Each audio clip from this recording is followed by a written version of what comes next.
Mama makadi. Tinofara makadiwo prophet. Makasungunuka kairi kutaura nini? Ndakasungunuka prophet.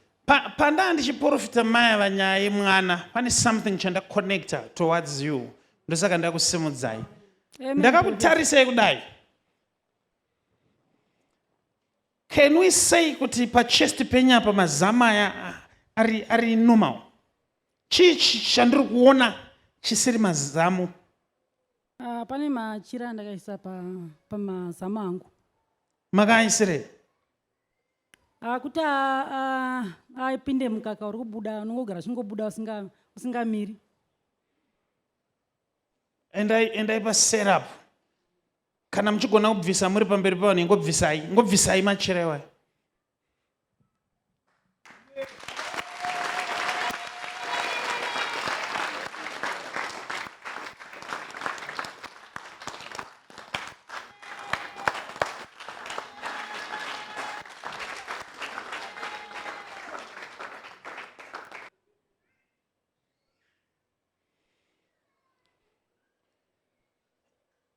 Imimi mune mwana?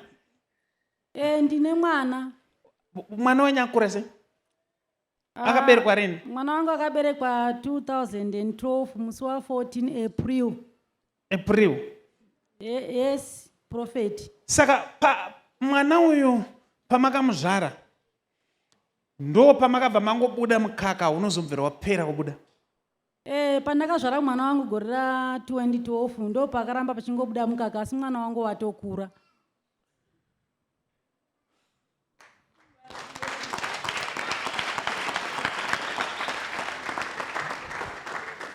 Now, ndiri kuoneswa in the realm of the spirit kuti mwana uyu kuti muzomubereka zvakambenge zvichiramba makaenda kunouchikwa kun'anga.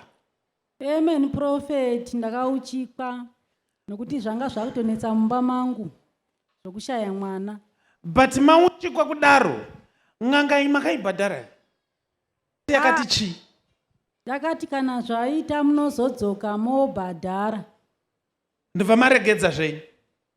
Taingotiwo kuda kungotendwa.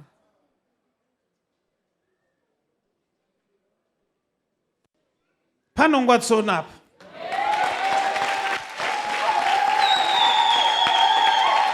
Render to Caesar what belongs to Caesar. Zvino mama ndikati render to Caesar what belongs to Caesar, imi manzwei? Chirungu chanindvenga prophet. Ndinoziva zvinorevei kukamataura. Imi muri kufunga kuti ndikati render to Caesar what belongs to Caesar ndiri kuti chi? Pamwe ndakagadzirwa nemagirlfriend emurume wangu.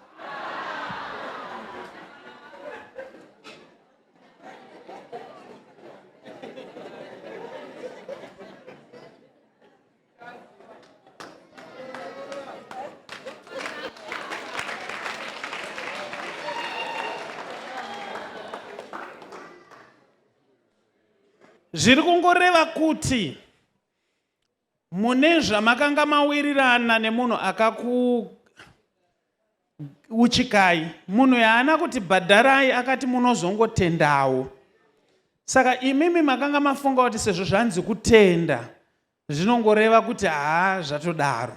Saka nemamwe mazwi ndiri kuti n'anga yamakakugadzirai kuti imimi muite mwana ndo yakakubatirai zviri kuitika pamuri, iri kuti iyo unofanira kudzoka kuuya kuzotenda. Ndo kachirungu kanoti render to Caesar what belongs to Caesar. Zvawakaitirwa uku zvigadzirwe.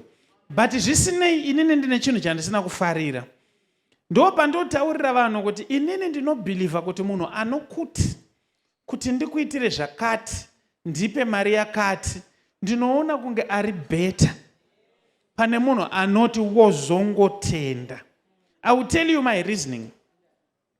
Munozviziva here kuti kana takamira panapa ndizvoka munhu ndiri kunyatsoshaya example yekupa, but let me come up with something. Munhu ukaenda kumunhu akakuti inini kuti ndikurape ndoda $20, zvinoreva kuti munhu uyo ukamupa $20 zvavharana pane munhu anokuti nditende. Machechi mazhinji ari kuparara nenyaya iyoyo. Kune mumwe munhu anenge asvika achiitirwa zvinhu zvakanaka obva anzi wozonditenda. Saka chinoitika ndechekuti munhu paunoti pano kuti wozonditenda, hauzive kuti munhu ari kuexpecta kuti uchamuitira chii. Saka iwe unogona kuenda $5 asi munhu yarutesiro zvandakakuitira zvoda mota. Saka ndotofunga kuti dzimwe nguva munhu anokuudza kuti ndiri kuda chakati ari far much better. Mazvibata? Iyo yekunzi wozongoona iyo wozongoona iyo yanetsa vanhu vakawanda.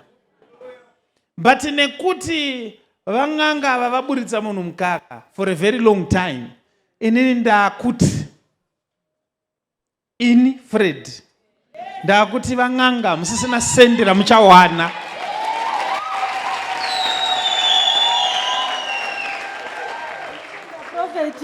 Kandai zvimachira pasi, kandai pasi, chisimudzai maoko. Father, I cancel this sickness right now. Let it dry right now. Right now. You are free. And I'm not garabas. Siyai zvimachira, and I'm not garabas. Muchiri kuzvidai.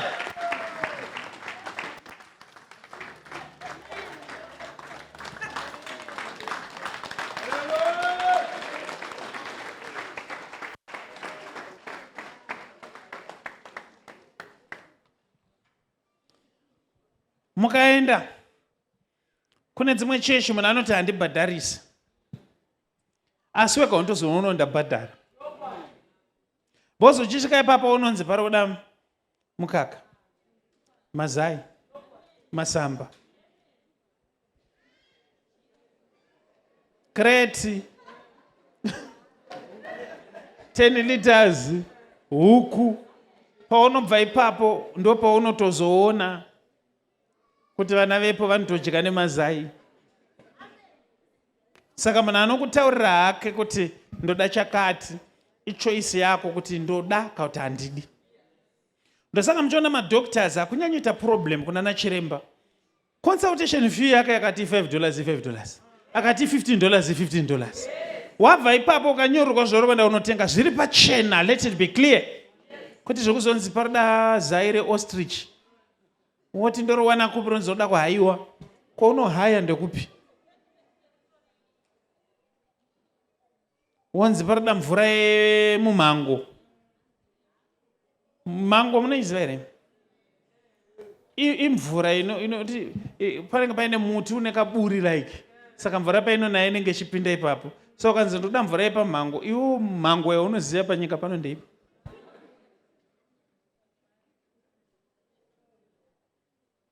Vanhu vanopedzisira vazorova magimmicks. Wapo maasha ari kupi? Ndibvisirewo chijera ichi. Mune magloves here kana munongobata? Hapana chatsva karira pano kamto. Are you ready to dance now? Mutare Revival Night na Prophet Fred yauya.